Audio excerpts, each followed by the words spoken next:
నా భక్తి, నా ఆత్మీయత చాలు, నాకు లోకంతో సంబంధం లేదని ఓటు హక్కు ఉన్నా కూడా ఓటు వేయకపోతే మనం ఒకసారి పరీక్షించుకోవాలి. సో మనము తప్పకుండా మనము ఇక్కడ ప్రభు చెప్తున్నాడు, మొదటి మాట ప్రార్థన చెయ్యాలి, అందరి కొరకు ప్రార్థన చేయాలి. మనకు తెలిసిన ఆజ్ఞ దేవుణ్ణి ప్రేమించండి, అలాగే రెండోది నీ పొరుగువాన్ని ప్రేమించాలి.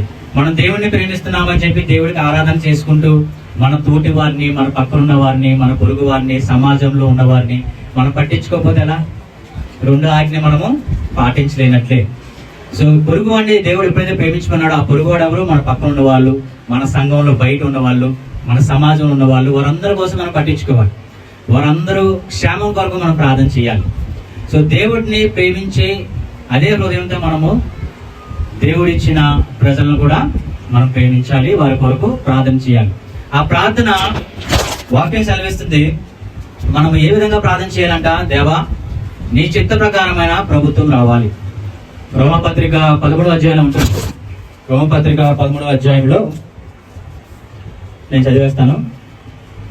రోమపత్రిక 13వ అధ్యాయం 1వ వచనం. ప్రతివాడును పై అధికారులకు లోబడి ఉండవలెను, ఎలైనగా దేవుని వల్ల కలిగినది తప్ప మరి ఏ అధికారమును లేదు. ఉన్న అధికారములు దేవుని వల్లనే నియమింపబడి ఉన్నవి. కాబట్టి అధికారమును ఎదిరించువాడు దేవుని నియమమును ఎదిరించుచున్నాడు. ఎదిరించువారు తన మీదకి తామే శిక్ష తెచ్చుకుందరు. ఏమిస్తుంది బైబిల్? ఎంత క్లియర్ గా బైబిల్ సెలవిస్తుంది. ప్రతి అధికారము దేవుడు నియమించబడింది. దేవుడు అనుమతి లేకుండా ఏ అధికారము, ఏ ప్రభుత్వము మన దేశానికి కానీ రాష్ట్రానికి కానీ రాలేదు. అంటే ఇప్పుడు ఒక ప్రభుత్వం ఏర్పడిందంటే కేంద్రంలో అలాగే రాష్ట్రంలో, అది దేవుడు అనుమతి లేకుండా ఏర్పాటు అవ్వలేదు. దేవుడు చిత్తము లేకుండా ఏర్పాటు అవ్వలేదు. ఒకవేళ మనం అనుకున్నది ఒకటి, జరిగింది ఒకటి అనుకున్నా కూడా బైబిల్ సెలవిస్తుంది మనము అధికారులకు లోబడి ఉండవలసిందే. ఎందుకంటే అధికారులు దేవుడి చేత నియమించబడ్డారు. దేవుడు చిత్తం లేకుండా, ఆయన మహిమలో లేకుండా, ఆయన గొప్పత అంటే ఆయన నుంచి కాకుండా ఆయనకు వ్యతిరేకంగా ఏది మాత్రం మన దేశంలో కానీ రాష్ట్రంలో కానీ జరగదు. అన్నిటిలో కూడా ఆయన చిత్తమే ఉంటుంది. దాన్ని కూడా మనం మరి నేను ఒకరికి అనుకున్నాను, మరి ఇంకొకరు వచ్చారేంటి అని కూడా మనం ఇంకేదైనా ఉంటే మన బైబిల్లో మనం ముందు చూద్దాము. కానీ ప్రతి అధికారము దేవుడి నుంచి బయలు వచ్చిందే. సో మనము ఇప్పుడు ఏ ప్రభుత్వం వచ్చినప్పటికీ, అది ప్రభుత్వము పాలించే ప్రభుత్వం అయినా, అపోజిషన్ లో ఉన్నవారినైనా మనం క్రైస్తవులుగా లోబడి ఉండాలి. మొదటిది ఏంటి? ప్రార్థన చేయాలి. ప్రతి ఒక్కరి కోసం ప్రార్థన చేయాలి. ఆ ప్రార్థన ప్రతి ఒక్కరు అంటే నాయకుల కోసము, ప్రభుత్వం కోసము మనం ప్రార్థన చేయాలి. ఎందుకు ప్రార్థన చేయాలి అంట? వాళ్ళు ఒకవేళ వ్యతిరేకమైన నిర్ణయాలు తీసుకోకుండా దేవుణ్ణి సహాయము మనం కోరాలి. తర్వాత సభ్యుల గ్రంథాలు మనం చూద్దాము.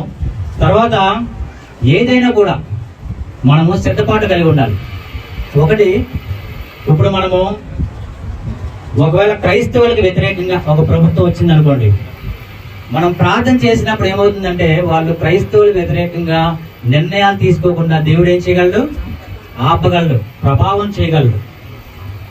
ఒక క్రైస్తవుడు సమాజంలో ఉన్న క్రైస్తవుడికి, సమాజంలో లేని క్రైస్తవుడికి తేడా ఉంది. బైబిల్లో చరిత్ర చూసుకున్నట్లయితే దానియేలు రోజుల్లో, షద్రక్ మెషక్ అబేద్నెగో రోజుల్లో మనకు తెలుసు వాళ్ళు ఎటువంటి రాజులు పరిపాలన ఉన్నారో. వాళ్ళు ఆ టైంలో కూడా వాళ్ళు ఎక్కడా కాంప్రమైజ్ అవ్వలేదు. మీరెవ్వరూ ఏ దేవుడికి మీరు పూజించకూడదు, రాజును మీరు మొక్కాలి, రాజును మీరు పూజించాలి అన్నప్పుడు వాళ్ళు ఏం చేశారు? వాక్యం చదివిస్తుంది అధికారులకు లోబడాలి అని. కానీ ఎప్పుడైతే బైబిల్కి వ్యతిరేకంగా, వాక్యానికి వ్యతిరేకంగా అధికారులు నిర్ణయాలు ఉన్నాయో అప్పుడు గొడవ మొదలవుతుంది. అప్పుడు మనం నిర్ణయం తీసుకోవాలి. అప్పటి వరకు కూడా దానియేలు రోజుల్లో మీ అందరికి తెలుసు, రాజు చెప్పినట్టుగా దానియేలు ఉన్నాడు. దానియేలు ఒక మంచి పొజిషన్ లో ఉన్నాడు. షద్రక్ మెషక్ అబేద్నెగో కూడా మంచి పొజిషన్ లో ఉన్నారు. తర్వాత రాజు నిర్ణయాల వల్ల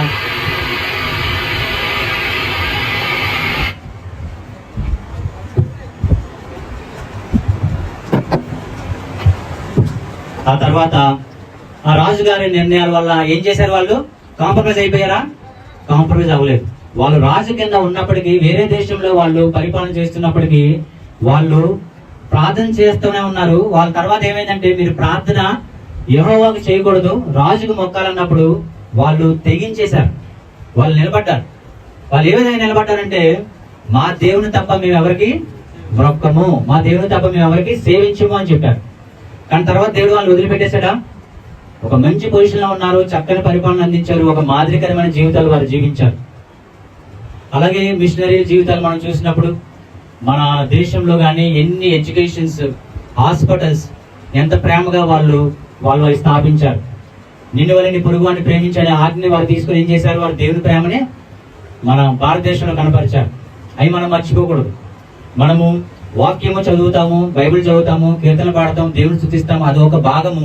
మరొక భాగం మన ప్రేమను మనము కనపరచాలి. ఆ ప్రేమ గతంలో ఉన్న క్రైస్తవులు కూడా కనపరిచారు. వారు కనపరిచారు కాబట్టి గొప్ప గొప్ప హాస్పిటల్స్ మనం చూసాం, గొప్ప గొప్ప educations, schools, colleges, old age homes, చిన్నపిల్లలకి, అనాథ పిల్లలకి అన్ని ఎన్నో ఆర్గనైజేషన్స్ కట్టించారు. వాళ్ళు ఎందుకు కట్టించారు? వాళ్ళు పొరుగు అని ప్రేమించారు. వాళ్ళు అంతేగా మనుషులు ప్రేమించారు. వాళ్ళు మనుషులు ప్రేమించారు కాబట్టి వాళ్ళు అన్ని కట్టగలిగారు.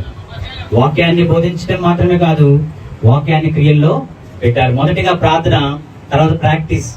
ప్రార్థన మనం చేసినప్పుడు దేవుడు వాళ్ళు తీసుకున్న నిర్ణయాల్ని ఆయన ప్రలోభ చేయగలడు, ఆయన ఇన్ఫ్లుయెన్స్ చేయగలడు, మార్చగలడు. అదేవిధంగా మనం ఎప్పుడైతే వాక్యాన్ని క్రియల్లో పెట్టామంటే అది ప్రాక్టీస్ చేయడము, మనం నిలబడాలి. తర్వాత ఏం చేయాలంటే, రానున్న రోజుల్లో క్రైస్తవులకి మంచి రోజులు అంటారా? నేనైతే అనుకోవడం లేదు. ఏ ప్రభుత్వం వచ్చినప్పటికీ రానున్న రోజుల్లో క్రైస్తవులకి మంచి రోజులు ఉండకపోవచ్చు. దానికి మనం ఏం చేయాలి? కాంప్రమైజ్ అయిపోవాలా? నో, నిలబడాలి. నిలబడడానికి శక్తిని కూడా మనం దేవుని అడగాలి. మనకు తెలియదు. ఆదివారము ఏం చేస్తారట? సెలవు తీసేస్తారట. ఆదివారం సెలవు తీసేస్తారట, సంఘాలకు వెళ్ళకుండా చేస్తారట, సంఘాలు కూలి చేస్తారంట. ఏదేమైనా చేసుకోమనండి, మనము నిలబడాలి. ఆ రోజు దానియేలు ఏ విధంగా నిలబడ్డాడు? ఆ రోజు అబేద్నెగో, మెషక్, షద్రక్ వీళ్ళందరూ ఏ విధంగా నిలబడ్డారు? మన యోసేపుని జ్ఞాపకం చేసుకుంటే, యోసేపు ఫరో కింద ఉన్నాడు, అన్యుడు. వాళ్ళ కింద కూడా సక్సెస్ అయ్యాడు. జీవితంలో దేవుని ప్రేమను కనపరిచాడు. ఒక నాయకుడిగా, ప్రైమ్ మినిస్టర్గా ఆయన ఉండగలిగాడు. సో రానున్న రోజుల్లో మనం ఎటువంటి ప్రభుత్వము మనకు వచ్చినప్పటికీ క్రైస్తవులకైతే మాత్రం మంచి రోజులు ఉండవు. ఎప్పటి నుంచే మనం ఏం చేయాలి? పరలోకంలో సిద్ధపడాలి. భూలోకంలో ఉన్న రాబోయే ఆ శ్రమలు కానీ, వాళ్ళకి ఎటువంటి నిర్ణయాలు తీసుకున్నా మనము నిలబడడానికి సిద్ధంగా ఉండాలి. అటువంటి నిర్ణయాలు తీసుకోకుండా మనం ప్రార్థన చేయాలి మొదటగా. తర్వాత వాక్యాన్ని క్రియల్లో పెట్టాలి. క్రియలో పెట్టేటువంటి నిలబడమే కాంప్రమైజ్ కాకుండా ఉండాలి. అలా ఏ విధంగా కాంప్రమైజ్ కాకుండా ఉంటారో వారినే దేవుడు ఏం చేస్తాడు? వారినే తీసుకెళ్తాడు. కాంప్రమైజ్ అయిపోయే వాళ్ళని ఇక్కడే మనం ఉండిపోతాం. సో మరి ఏ విధంగా దేవుడు నిజంగా ఒకవేళ ప్రభుత్వం ఏదొచ్చినా మన ప్రార్థన ఆలకిస్తాడా అంటే నిజంగా ఆలకిస్తాడు. మరి ఆయన వాళ్ళు తీసుకున్న నిర్ణయాలు ఆయన ప్రలోభ చేస్తాడా? మన క్రైస్తవుల చిత్త ప్రకారంగా ఆయన నడిపిస్తాడంటే ఆయన నిజంగా చేస్తాడు. మరొక అధ్యాయం మనం చదువుకొని మనం ముందుకు వెళ్ళిపోదాం. మొదటి సమూయేలు గ్రంథము 8వ అధ్యాయము 5వ వచనం నుంచి చదువుదాము. ఒకసారి అది 18 వచనం చదవాలి. ఒకసారి ఎవరైనా మంచిగా చదివితే ఇది మనకి చాలా ఉపయోగకరము. ఆ రోజు ఏం జరిగింది? మామూలుగా ఈ అధ్యాయంలో ఈ ప్యాసేజ్లో ఏముంటుందంటే, సమూయేలు వాళ్ళ పిల్లల్ని న్యాయాధిపతులుగా నియమిస్తాడు. కానీ వాళ్ళ పిల్లలు కూడా డబ్బులో ధనాపేక్ష కలిగి లంచాలు తీసుకుంటూ ఉంటారు. అక్కడ ఉన్న ప్రజలు, ఇజ్రాయెల్ ప్రజలందరూ కూడా సమూయేలు దగ్గరికి వచ్చి, మాకు వీళ్ళు ఎవరు వద్దు, మాకు న్యాయాధిపతులు వద్దు, అందరిలాగే మాకు కూడా రాజు కావాలి అంటాడు. రాజు కావాలి అంటే అప్పుడు సమూయేలు చాలా బాధపడతాడు. సమూయేలు చాలా బాధపడి దేవుడి దగ్గరికి వెళ్తాడు. ఏంటి దేవా, ప్రార్థన చేస్తాడు. దేవుడి దగ్గరికి వెళ్ళి ప్రార్థన చేసి, దేవా ప్రజలందరూ కూడా రాజు కావాలంటున్నాడు అంటే, నువ్వేం బాధపడకు సమూయేలు, వాళ్ళు నన్నే విసర్జించారు, నేనే వారిని పరిపాలన చేశాను, వారిని నేను ఐగుప్తు దేశం నుంచి బయటికి తీసుకుని వచ్చాను, వాళ్ళ శ్రమంలో కష్టాల్లో ఉన్నాను, నేను వాళ్ళు విడిపించాను, అయినా కూడా వారు రాజు కావాలంటున్నారు, నువ్వు రాజుని వారికి అనుగ్రహించేసాయి, రాజును నువ్వు అభిషేకం చేసేసాయి అని చెప్తాడు. దాని తర్వాత కొన్ని మాటలు చెప్తాడు. సో ఈ ప్యాసేజ్ ఎవరు చదువుదాం, అందరికి బెనిఫిట్ కొరకు, మేలు కొరకు. చిత్తగించుము, నీవు వృద్ధుడవు, నీ కుమారులు నీ ప్రవర్తన వంటి ప్రవర్తన గలవారు కారు కనుక సకల జనుల మర్యాద చొప్పున మాకు ఒక రాజును నియమింపుము, అతడు మాకు న్యాయము తీర్చునని అతనితో అనిరి. మాకు న్యాయము తీర్చుటకై రాజును నియమింపమని వారు అనిన మాట సమూయేలు దృష్టికి ప్రతికూలంగా ఉండెను కనుక సమూయేలు యెహోవాను ప్రార్థన చేశాను. అందుకు యెహోవా సమూయేలుకు సెలవిచ్చినదేమనగా, జనులు నీతో చెప్పిన మాటలన్నిటి ప్రకారము జరిగింపుము. వారు నిన్ను విసర్జింపలేదు గాని తమను ఏలకుండా నన్నే విసర్జించి ఉన్నారు. వారు నన్ను విసర్జించి ఇతర దేవతలను పూజించి నేను ఐగుప్తులో నుండి వారిని రప్పించిన నాటి నుండి నేటి వరకు తాము చేయుచూ వచ్చిన కార్యములన్నిటిని ప్రకారంగా వారు నీ ఎడలను జరిగించుచున్నారు. వారు చెప్పిన మాటలను అంగీకరించుము. అయితే వారిని ఏలబోవు రాజు ఎట్టివాడగును నీవే సాక్షివై వారికి దృఢముగా తెలియజేయము. సమూయేలు తనను రాజును అడిగిన జనులకు యెహోవా మాటలన్నిటిని వినిపించి ఇలాగు చెప్పెను, మిమ్మును ఏలబోవు రాజు ఎట్టివాడగునగా అతడు మీ కుమారుని పట్టుకొని తన రథములను ఇక్కడ చూడండి, ఎట్టివాడగునగా ఎలా ఉంటాడంటే రాజు, అతడు మీ కుమారులను పట్టుకొని తన రథములను తోలుటకును తన గుర్రములను కాపాడుటకును వారిని ఉంచుకొనును. కొందరు అతని రథముల ముందర పరిగెత్తుదురు. మరియు అతడు వారిని తన సైన్యములలో సహస్రాధిపతులుగాను పంచదశాధిపతులుగాను నియమించును. తన భూములను దున్నుటకును వాటి పంటను కోయుటకును యుద్ధములను తన రథములను చేయుటకును వారిని ఏర్పరచుకొనును. నీ కుమార్తెలను మత్స్యకారులుగాను గోనెకత్తులుగాను రొట్టెలు కాల్చేవారుగాను పెట్టుకొనును. మీ పొలంలోని మీ ద్రాక్ష తోటలలోను ఒలివ తోటలలోను శ్రేష్టమైన వాటిని తీసుకుని తన సేవకులకు ఇచ్చును. మీ ధాన్యములను ద్రాక్ష పండ్లను 10వ భాగము తీసి తన పరివార జనములకును సేవకులకును ఇచ్చును. మీ దాసులను మీ పనికత్తులను మీ పశువులలోని గార్ధములోని శ్రేష్టమైన వాటిని పట్టుకొని తన పనివారి కొరకు ఉంచుకొనును. మీ మందులో 10వ భాగము పట్టుకొనును. మీ మట్టుకు మీరు అతనికి దాసులగుదురు. ఆ దినమున మీరు కోరుకొనిన రాజును బట్టి మీరు మొరపెట్టినను యెహోవా మీ మొర వినకపోవును అనెను. 18వ వచనం చివరికి ఏమంటున్నాడు, చాలా డేంజరస్ మాట.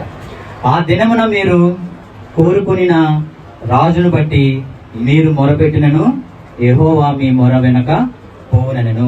దేవుడు అనేసాడు ఈ మాట సమూయేలు ద్వారా. అంటే క్రైస్తవులుగా మన బాధ్యత మొదటిగా ప్రార్థన చేయడము, మన నాయకుల కోసము, ప్రభుత్వం కోసము. ఏదైనా కూడా ప్రభుత్వం ఏర్పడిందంటే అది కేంద్రంలోనైనా రాష్ట్రంలోనైనా రాష్ట్రాల్లోనైనా అది దేవుడు అనుమతి లేకుండా ఏది జరగదు.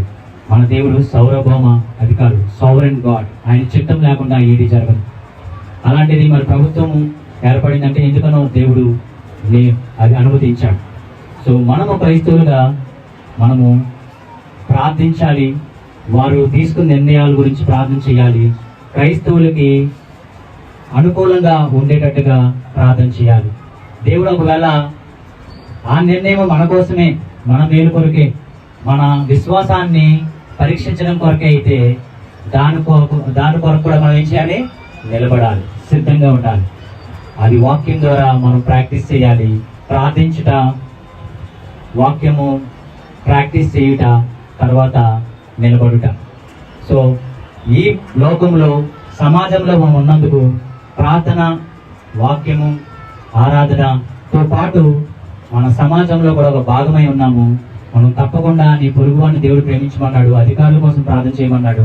మనం తప్పకుండా సమాజంలో అందరితో పాటు కలిసి మనం వారి కొరకు ప్రార్థన చేయాలి. తద్వారా ఏమవుతుందంటే ఒక మోడల్గా మనం ఉండడానికి ప్రయత్నం చేయాలి. అప్పుడే మన మాట చెల్లుబాటు అవుతుంది, మన ప్రార్థన దేవుడు ఆలకిస్తాడు. సో ఇది ఒకవేళ మనము అనుకున్నది ఒకటి, జరిగింది ఒకటి అనుకుంటే, అంటే నాకు అసలు ఏం సంబంధం లేదు, ఎలక్షన్స్తో నాకు సంబంధం లేదు, ప్రభుత్వంతో నాకు సంబంధం లేదు, నా పని నేను చేసుకుంటాను అని మనం ఒకవేళ స్వార్థంగా మనం ఆలోచించి మన పనులు మనము ఉండిపోయి వాళ్ళు ఎలాగైతే ఏమైందిలే, దేవుడు రాకడ వచ్చేస్తుంది, ఆయన రాకడ కోసం సిద్ధపడితే చాలు అంటే మనకు బైబిల్ సరిగ్గా అర్థం కాలేదు అని అర్థం.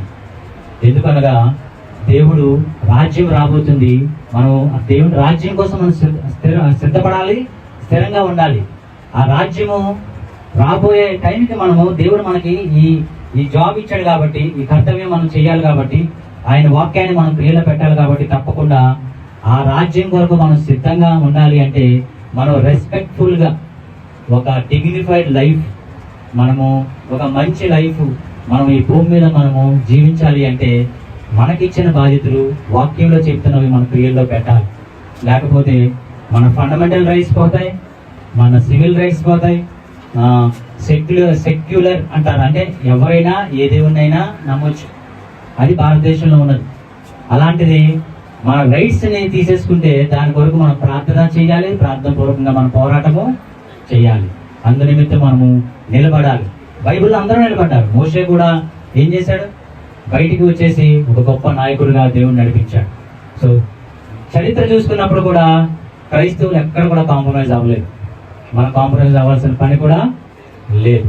వి షుడ్ స్టాండ్ ఫర్ గాడ్.